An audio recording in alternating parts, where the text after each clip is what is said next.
આજે તમને જે સાડી બતાવવાની છે ને બેનો, એ એકદમ નાની ઉંમરની યંગ જનરેશનની બેનો હોય ને એના માટે છે. તો યંગ જનરેશનની બેનો છે ને રીલ્સમાં છેક સુધી જોડાયેલા રહેજો, બરાબર છે. કારણ કે આજે છે ને તમને એક યુનિક જ વસ્તુ બતાવવા જઈ રહ્યો છું, બરાબર છે. જો આવી રીતે શાનદાર એવા એના ટસલ રહેવાના છે. પછી આખી ગોલ્ડનમાં ટીશ્યુની સાડી રહેવાની છે, બરાબર છે ને. એકદમ વજન વગરની સાડી રહેવાની છે. જો એક પીસ તમને હું 4 ઘડી છે ને ઓપન કરીને બતાવું છું. એકદમ સોફ્ટ એવું લસ્ટર રહેવાનું છે અને એકદમ લુક વાઇઝ શાનદાર અને ફેન્સી ટેસ્ટ રહેવાનો છે, બરાબર છે.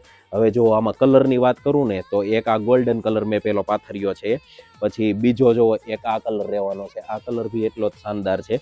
પછી એક આ પર્પલ કલર ઉપર રહેવાનો છે. જો એકદમ યુનિક જ આના કલર રેન્જ છે બધા, બરાબર છે. તો એક પછી એક કલર તમે નિહાળતા જાજો અને જે કલર તમને આમાંથી ગમે ને એ કલરનો સ્ક્રીનશોટ લેવાનો પણ ભૂલતા નહીં. જો એક આ યલો કલર બતાવો કાર્તિકભાઈ, જો મસ્ત કલર છે, બરાબર છે, યલો કલર.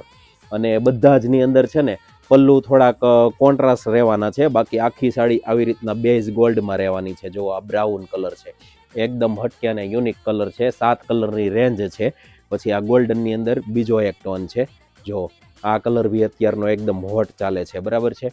હવે આમાંથી કોઈ કલર તમને ગમતો હોય ને તો અત્યારે એનો સ્ક્રીનશોટ લઈ લો અને અમારા ઓફિશિયલ નંબર જે આપેલા છે ને એ નંબર ઉપર તમે મોકલી આપો. જો આ પિસ્તા કલર, ગોલ્ડન કલર સિવાય આ એક પિસ્તા કલર રહેવાનો છે. અને આના જો ટસલ્સ પણ એકદમ મસ્ત ટસલ્સ બનાવ્યા છે, નજીકથી બતાવો. જો અને વિશેષતા એ છે આ સાડીની, આમાં વજન નથી રહેવાનું, બરાબર છે. અને જો તમને લસ્ટર બતાવું ને તો એકદમ મુલાયમ લસ્ટર રહેવાનું છે, બરાબર છે. અને બેઝ આનો કોટન સ્ટાઇલનો રહેવાનો છે, બરાબર છે. તો અત્યારે ઉનાળાને ધ્યાનમાં રાખીને અને જો આને પ્રાઇઝની વાત કરું ને તો એકદમ નોર્મલ આપણે પ્રાઇઝ આની મૂકેલી છે 995 રૂપિયા, બરાબર છે. તો ઘર બેઠા તમારે મગાવવી હોય તો પણ મગાવી શકો છો અને રૂબરૂ તમારે જોઈને પહેરીને લેવી હોય ને તો પણ લઈ શકો છો, બરાબર છે. આ ટાઈપનું કલેક્શન જે લોકોને ગમતું હોય ને એને અત્યારે શેર કરી દો. તમે લાઈક કરો અને બને એટલી શેર કરો અને બને એટલું ફોલો કરો, બરાબર છે. તમારો ખૂબ ખૂબ આભાર.